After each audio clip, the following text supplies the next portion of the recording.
Olá, seja bem-vindo à nossa aula de revisão específica, totalmente direcionada para P1 da Faculdade Univassuras. Vamos lá, qual é o meu objetivo hoje? Meu objetivo é fazer com que vocês saiam daqui entendendo os principais pontos, os pontos mais relevantes para a nossa prova que vai acontecer na próxima semana. Bom, então, só para relembrar, a gente começa a disciplina conversando sobre o mecanismo de contração celular, ou seja, como que a célula muscular esquelética, a célula muscular estriada, que são sinônimos, ela se contrai. Então, primeiro vamos entender a estrutura, depois vamos entender o mecanismo de contração.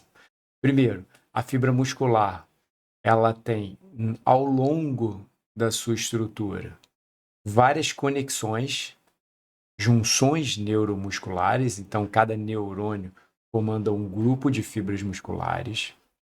Essas conexões, elas permitem a passagem de neurotransmissor e provoca a despolarização de membrana da célula muscular. Essa despolarização, ela sinaliza, ela faz com que os retículos sarcoplasmáticos, que são essas bolsas, essas cisternas em roxo aqui na imagem, liberem o cálcio contido no seu conteúdo. Então, elas são bolsas cheias de cálcio, e no repouso elas vão acumulando esse cálcio por conta da bomba de cálcio, inclusive é um local de gasto de ATP.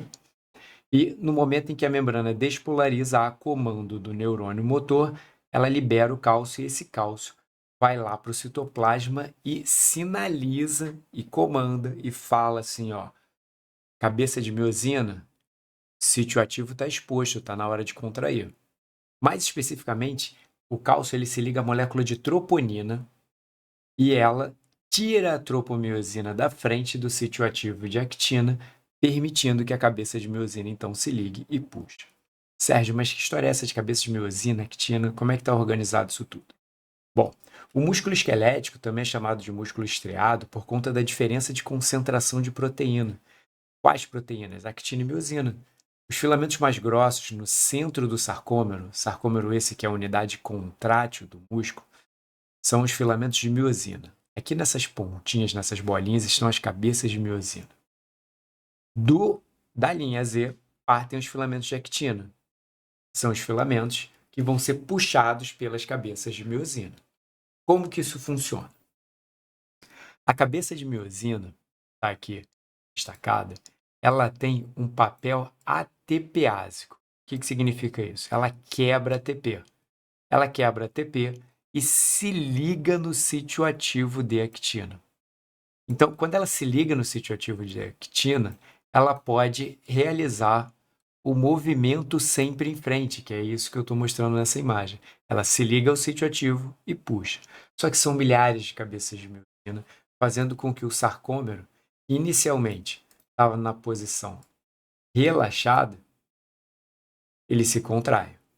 Então, com isso, as cabeças de miosina puxam os filamentos de actina em direção ao centro, fazendo com que as linhas ex, com que os discos ex se aproximem. E a soma de todas essas contrações dos sarcômeros faz com que a fibra muscular toda se contraia. E a soma das fibras musculares contraídas fazem com que o músculo se contraia. Então, um detalhe importante é eu posso contrair só algumas fibras e fazer com que o músculo se contraia. Ou eu posso fazer com que o músculo se contraia a partir da contração de todas as fibras. Aí eu atinjo o meu potencial máximo de força de contração muscular. Tá? Então, aqui tem alguns detalhes falando sobre a cadeia de proteína, que é o filamento de miosina, a cabeça de miosina com sítio ativo. Esses detalhes, eu vou ser sincero, eu não vou cobrar em prova. Mas a gente precisa entender o funcionamento principal, que é o sítio ativo de actina, que é ligado, a cabeça de miosina se liga no sítio ativo de actina e puxa. Né? Essa é a informação principal ali para que ocorra a contração. O filamento de actina tem os sítios ativos, que são essas bolinhas pretas aqui, mas o filamento de actina não é composto só por actina. Ele é composto também por outras duas proteínas que eu já citei os nomes, que são tropomiosina e troponina. É na troponina aqui em rosa que o cálcio se liga e ela, a troponina, vai tirar a tropomiosina da frente do sítio ativo de actina. Quando os sítios estão expostos, a cabeça de miosina vai lá, se liga e puxa, né? Formando as pontes cruzadas, formando essa interação que permite, de forma ordenada, realizar a contração muscular. E esse ciclo ele vai se repetindo. Quebra ATP, se liga, puxa, depois pega mais uma molécula de ATP, quebra esse ATP, tendo ali ADP e fosfato associado à cabeça de miosina, se liga no sítio ativo, puxa, faz o movimento para frente, depois pega mais uma molécula de ATP e assim vai até o momento em que essas primeiras cabeças de miosina aqui não tem mais onde se ligar, porque elas já chegaram muito próximas ao disco Z e a contração muscular chega ao seu limite. Isso é interessante, porque isso faz a gente entender esse gráfico aqui. Esse gráfico, um gráfico que vocês sabem que provavelmente vai estar na prova. Esse gráfico aqui, ele me mostra o comprimento do sarcômero. Então, em D, o sarcômero está totalmente relaxado, o comprimento ele é maior, quase 4. E nessa posição eu tenho pouquíssimas cabeças de miosina interagindo, então a força, ou seja, a tensão desenvolvida, ela é muito pequena. Agora, conforme essa contração progride, eu tenho mais cabeças de miosina interagindo com o sítio ativo de actina, que é uma condição intermediária, na metade do encurtamento do sarcômero. Isso faz com que a força seja maior. É maior por quê? Porque tem mais cabeças de miosina interagindo com o sítio ativo de actina. Então elas conseguem fazer mais força. É como se num cabo de guerra, no momento D, eu tenha poucas pessoas puxando. No momento B e C, eu tenho todas as pessoas puxando. Quando chega no momento A, em que já está praticamente todo contraído, diminui o número de cabeças de miosina em interação, ou seja, diminui o número de pessoas que estão puxando, logo a força diminui. O pico de força acontece entre B e C, e nos extremos, ou seja, com o sarcômero todo contraído ou todo relaxado, eu tenho uma força menor, eu tenho uma tensão menor. Bom, o cálcio, olha, importante. O cálcio, ele é todo reaproveitado no processo. O que eu estou querendo dizer com isso? O cálcio que está lá no retículo sarcoplasmático, que é o cálcio que está aqui nessas grandes cisternas, que está representado pelas bolinhas verdes, ele vai até a troponina. A troponina, quando interagindo com o cálcio, ela tira a tropomiosina da frente e a contração acontece. Para relaxar essa fibra, eu preciso que o cálcio retorne para o retículo sarcoplasmático. Quando ele retorna para o retículo sarcoplasmático por ação da bomba de cálcio, ou seja, eu gasto energia para fazer o relaxamento da fibra muscular, tá? O que vai acontecer? A molécula de troponina coloca de novo na frente do sítio ativo de actina o filamento de tropomiosina. Resultado, a contração para porque não tem mais onde a cabeça de miosina se ligar. Então, dessa forma, a gente tem a contração acontecendo e se desfazendo. O cálcio, portanto, ele é todo reaproveitado. Eu não dependo do cálcio extracelular nesse tipo de fibra muscular para ter contração. O cálcio, ele simplesmente ele vai ser utilizado e depois reutilizado. E ainda tem uma outra questão.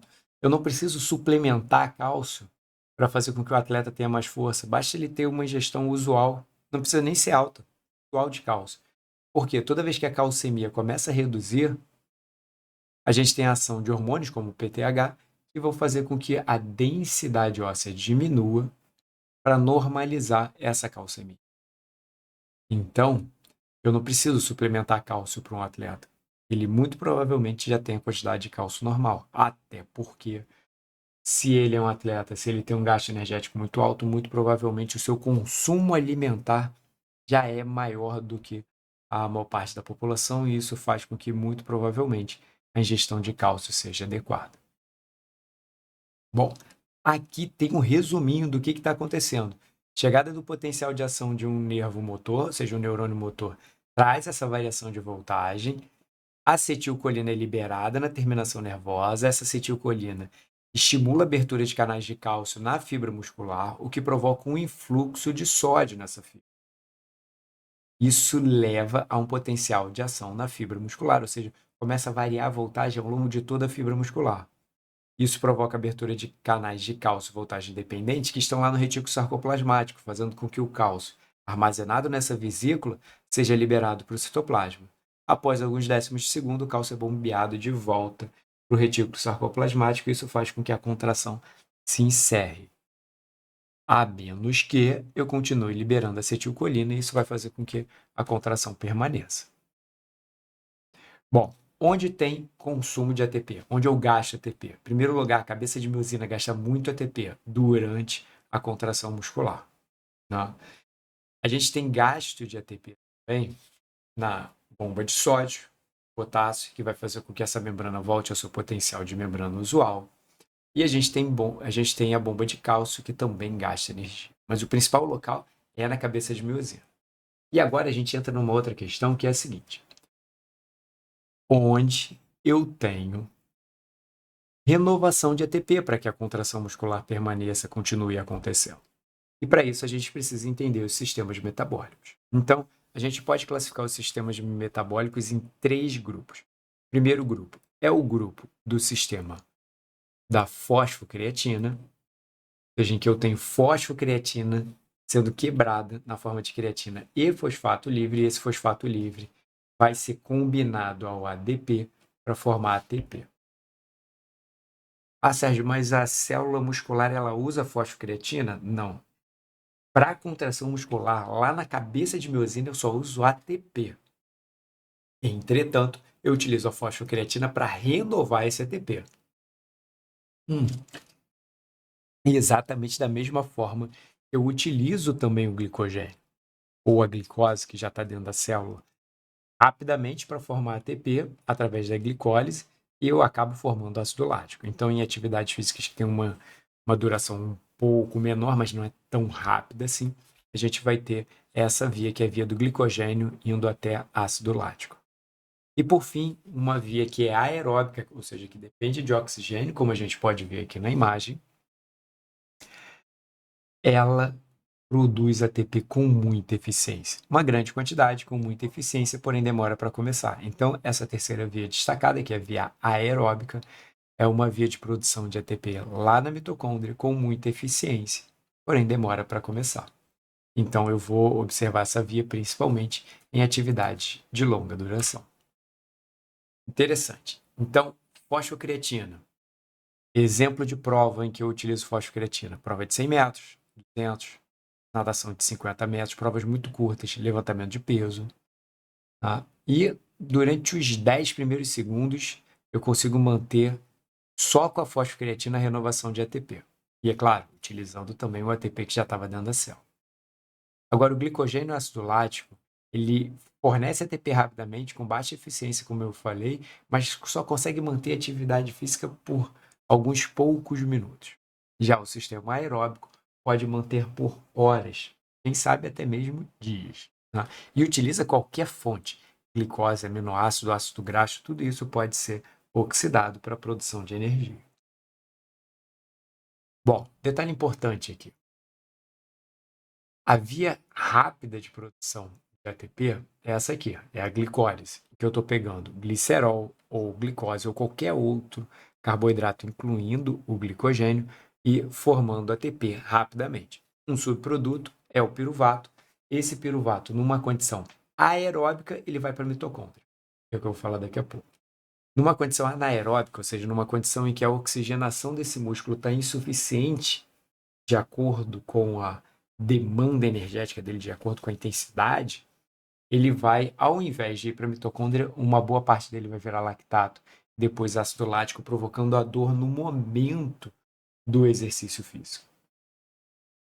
Agora, se eu tenho uma boa disponibilidade de oxigênio, esse piruvato ele entra na mitocôndria, vai a acetilcoenzima A e participa do ciclo do ácido cítrico, que depois vai gerar não só ATP, mas mediadores para serem utilizados lá na cadeia respiratória, elevando bastante a produção de ATP na presença de oxigênio e com muita eficiência.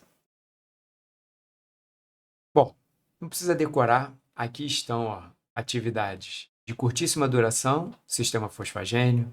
Atividades que já têm uma duração um pouquinho maior, eu utilizo o sistema fosfagênio e o glicogênio ácido lático. Em provas como 400 metros rasos, eu vou usar principalmente o glicogênio ácido lático, inclusive partidas como futebol, tênis, vôlei, basquete, né? Agora, quando a prova já é um pouco mais longa, eu vou ter glicogênio indo ácido lático, mas também aeróbico. E por fim, nas provas de longa duração, como patinação de 10.000, maratona e por aí vai, a gente tem só o sistema aeróbico como principal fornecedor de ATP.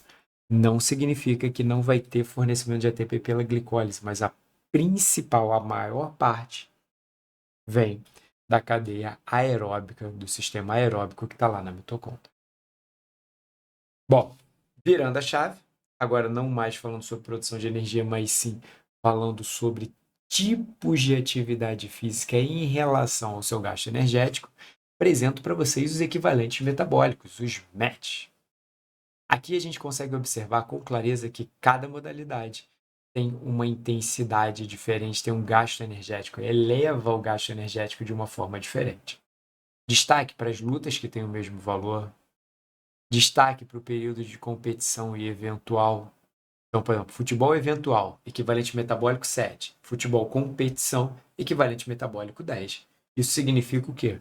Que numa competição a intensidade do exercício está mais alta e, portanto, o seu gasto energético está mais alto também. Aqui a gente pode ver que corridas variam o seu equivalente metabólico de acordo com a velocidade, assim como outras provas, o ciclismo, a natação também. Então, quanto mais rápido, maior é o gasto energético. Bom, então aqui a gente tem musculação leve, média e pesada. A gente tem pular corda, que tem valores até bem elevados, né? A gente tem step, a gente tem surf. Lembrando que algumas modalidades, como o próprio surf, a gente não vai ter o tempo todo em atividade física. Vai ter vários momentos que você vai estar ali sentado na prancha, só aproveitando, só esperando a onda certa. Então o gasto energético diminui e, em média, a gente tem o equivalente metabólico de 3. Né? Danças também têm um gasto energético significativo, por exemplo, uma dança de salão rápida gasta mais energia do que ficar surfando. Partindo do princípio que o sujeito está dançando o tempo todo, não que ele está numa festa em que ele dança, depois senta, descansa, bate papo, come, bebe e tal. Não, estou falando só da dança, especificamente. Bom, aqui a gente tem uma imagem que mostra como ocorre a adaptação cardiovascular ao exercício. Então, o consumo de oxigênio, ou seja, a necessidade de oxigênio aumenta se você está em atividade física. No repouso é muito parecido de ambos. Um indivíduo treinado e um indivíduo destreinado, eles têm uma necessidade de consumir oxigênio diferente no repouso. O destreinado, ele consome menos oxigênio, isso faz todo sentido, porque a quantidade de massa muscular num atleta é esperado que seja maior. E o músculo, ele gasta bastante energia mesmo sem estar fazendo nada.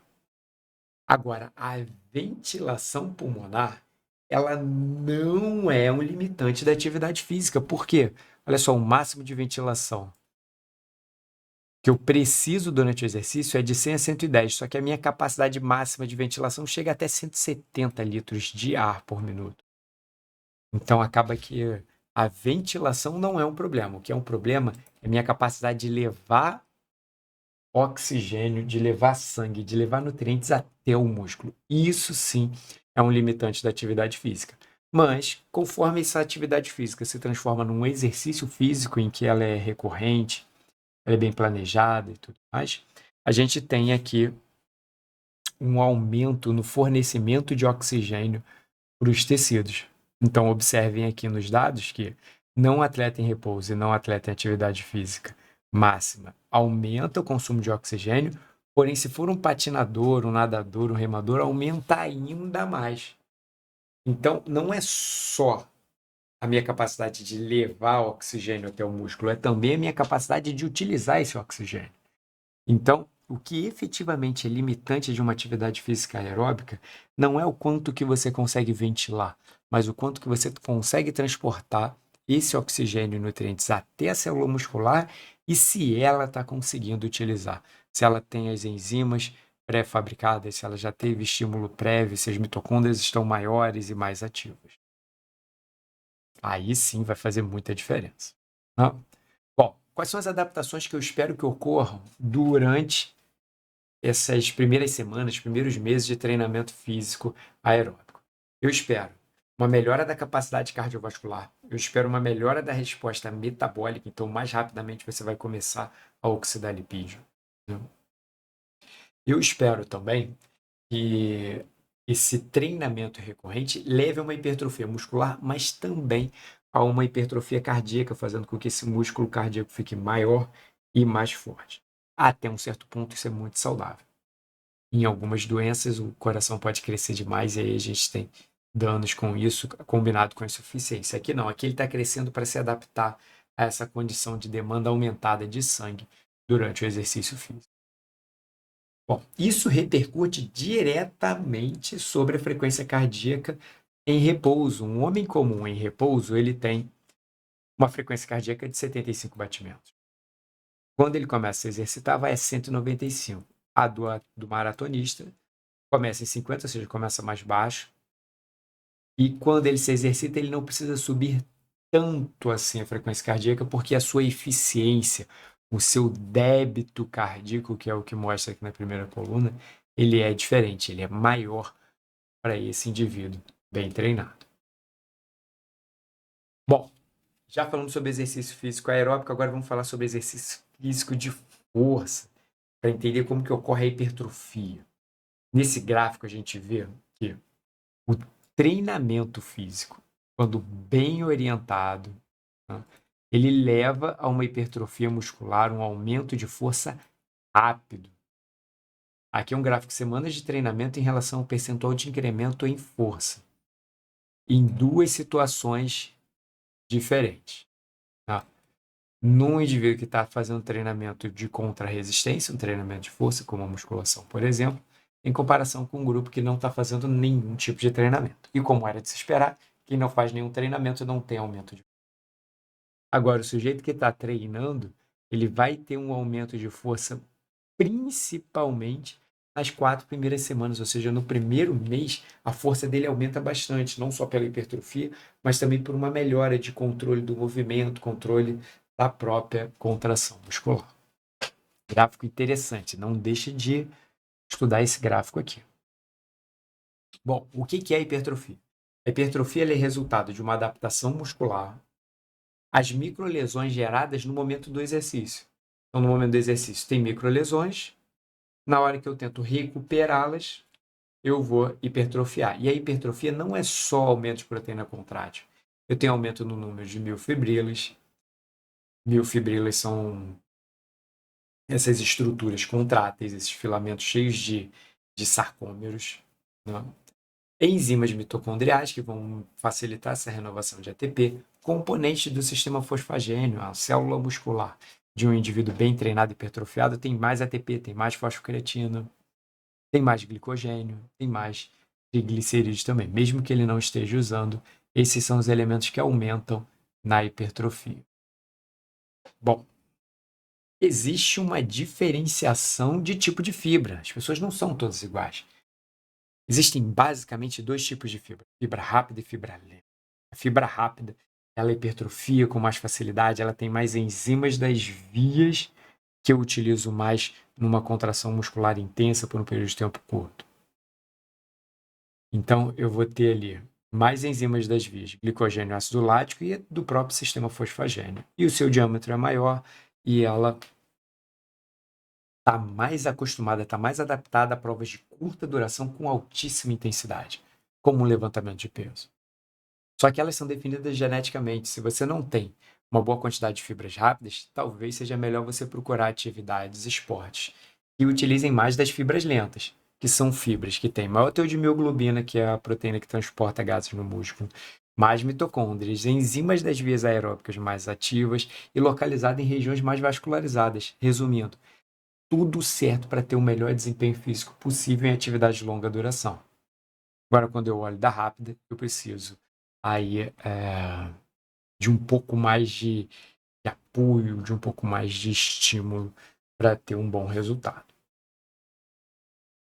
Bom, existe naturalmente uma proporção diferente de cada uma das fibras. Aqui no slide eu mostro a proporção de fibras no quadríceps, de maratonista, nadador, homem comum, levantador de peso, velocista, saltador. Todas as provas que são de curta duração, que dependem muito de força, a gente vai ter predomínio de fibras rápidas, como a gente vê aqui nos saltadores, 63% de fibras rápidas e 37% de fibras lentas. Agora, quando é uma prova ao contrário, que é uma prova que depende muito de atividade física aeróbica, eu vou ter predomínio de fibras lentas. Por isso que a gente encontra aqui maratonistas com 18% de fibras rápidas e 82% de fibras lentas. Aí você vai se perguntar, Sérgio, qual é a melhor atividade física? A melhor atividade física é aquela que você tem prazer em praticar. Do ponto de vista metabólico, depende da sua carga genética e depende do seu objetivo. Se seu objetivo hoje é perder massa gorda, é interessante que você trabalhe bastante as suas fibras lentas, com provas de corrida, com maratona, com treinos aeróbicos, com uma alimentação minimamente adequada, como a gente vai ver ao longo da disciplina, mas principalmente para a segunda prova. Tá? Bom, chegou naquela imagem que a gente debateu bastante em sala de aula. Lembrando que essa é a minha última imagem da revisão. Aqui eu vejo um sedentário, um indivíduo fisicamente ativo e um atleta. Foca na diferença entre o atleta e o sedentário, porque o outro vai estar sempre na metade do caminho. Então, se você entender os outros dois, é só falar que o fisicamente ativo está na metade do caminho. Tá? Nos primeiros segundos, o que vai acontecer? A gente vai ter ATP sendo utilizado, ATP que já está dentro da célula, e inclusive se chama fosfocreatina. Depois dos primeiros minutos, a gente começa a depender muito de glicólise. E isso já começa a acumular ácido lático lá no tecido muscular do sujeito sedentário, porque ele normalmente tem um fluxo sanguíneo basal, não passou por todas aquelas adaptações cardiovasculares que permitem uma boa retirada do ácido lático. Então, nesses primeiros minutos, a gente tem bastante glicose sendo consumida no sujeito sedentário e tem alguma glicose sendo consumida também no atleta. Agora, quando passa da primeira meia hora, esse atleta ele já está utilizando principalmente de via aeróbica, muito eficiente. Então, ele não precisa tanto assim de glicose ou de qualquer outro elemento. Já o sedentário não, com meia hora ele ainda não está utilizando das suas vias aeróbicas. Aí você vai falar assim, Sérgio, mas eu adoraria que ele utilizasse. Mas não é assim, porque ele precisa expressar essas proteínas, ele precisa fazer com que essas mitocôndrias cresçam, ele precisa levar para o interior das mitocôndrias todos os elementos que vão ser utilizados para a produção de ATP. Então acaba que ele ainda não tem essa adaptação. E por isso demora mais para ele começar a fazer renovação de ATP a partir de via aeróbica. Mas nesse caso, se eu encerrar essa prova com 40 minutos, 50 minutos, eu vou ter como resultado proteólise no sujeito sedentário, porque a glicemia caiu e ele precisa manter essa glicemia, ao mesmo tempo que está liberando, que o fígado dele está liberando ácido graxo, corpos cetônicos aí para o sangue e uma boa quantidade de glicose. Né? Bom, já no atleta não, eu não tenho muita glicólise, eu não tenho muito acúmulo de ácido lático, porque ele utilizou bastante de via aeróbica. Se ele utilizou bastante de via aeróbica, então ele produziu muito ATP com muita eficiência, ele não depende tanto de proteólise para manter glicemia, ele não dependeu tanto de glicólise, e ele ainda oxidou uma boa quantidade de gordura que já estava disponível ali para oxidação, ácidos graxos livres no sangue e inclusive gordura que estava acumulada no músculo. Já o sedentário não, ele oxidou pouquíssima gordura. Ah, Sérgio, mas era o objetivo dele oxidar muita gordura. Mas se ele transformar isso no exercício e isso for recorrente, ele vai passar a oxidar muito mais gordura. Tá ok? Espero que vocês tenham curtido. Foi só uma palhinha, inclusive muito direcionada para a prova. E eu tenho certeza que isso vai te ajudar bastante. Tudo certo, galera? A gente se vê em sala de aula. Beijo, um abraço.